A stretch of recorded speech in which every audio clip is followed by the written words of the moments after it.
guys, tomorrow I'm going to be with our Premier Helen Zille. We're going for a cycle, so you know what, I will definitely ask her. I know she's busy getting ready for the cycle tour happening in March, so a whole lot of people are heading out for a cycle. You can catch us all along the cycle route towards Bloberg, so I'll definitely ask her that and tweet that. Garrin Lambley from Sport24 with us this morning. Quick roundup this weekend, it's just rugby, with everything from Six Nations to the Cape Town Tens, Super Rugby, everything happening. Absolutely, and it started already this morning. The Blitzbokke, you know, they started at 2 o'clock South African time. They're in Wellington in New Zealand for the IRB Sevens there. They haven't won that event in 10 years. They're looking to break that drought. They started off really well. They beat the United States 21-0 in the first match.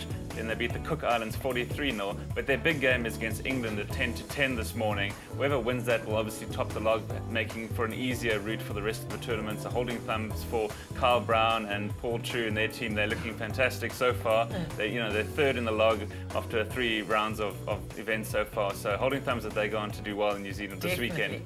And then, as you say, the Cape Town Tens, that also starts later this morning. We'll both be there later this afternoon. You know, finishes tomorrow with all the finals, their bands on display. You've got past players that have, you know, made a name for themselves in the rugby world. Obviously the brainchild of Bob Skinstad and Robbie Fleck. But then you've got the beer league players, if you like, that will roll out of the tent, literally, no warming up required, and take part. So it's fantastic, something for everyone.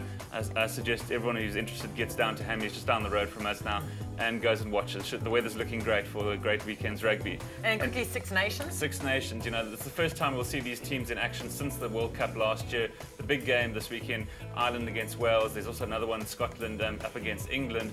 A lot of traditional rivalry between those two teams, Absolutely. so it should be fantastic. France, you know, losing finalists in the Rugby World Cup. They're up against Italy. I don't expect too many problems for France, but a lot of new players, new faces, new coaches in action, so it should be worth watching this weekend. African Cup of Nations, what's happening there? It seems as if it's gone so quickly. You're right. You know, we've already reached the quarterfinal stage, and the 2 favourites pre-tournament, Ivory Coast and Ghana, they're still in it, and they're still favourites to meet in the final. From a local point of view, the co-hosts, Equatorial Guinea and Gabon, they're both in it. Drogba's team. Absolutely. You know, Ivory Coast, Chelsea striker Didier Drogba, he's leading the Ivory Coast attack. They actually take on Equatorial Guinea this weekend.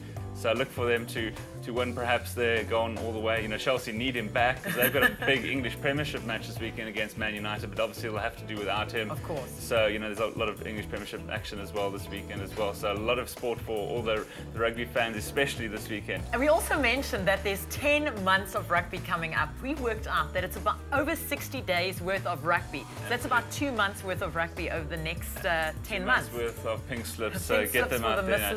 Absolutely, you know, from Friday Super Rugby to Monday Varsity Cup, you know, the weekend just gets longer and longer. So it's going to be a busy year ahead, but absolutely. I know the roads are also busy out there. Garrin, thanks for the chat. Kia Johnson's got news on your traffic. Stay with Expresso and SABC3.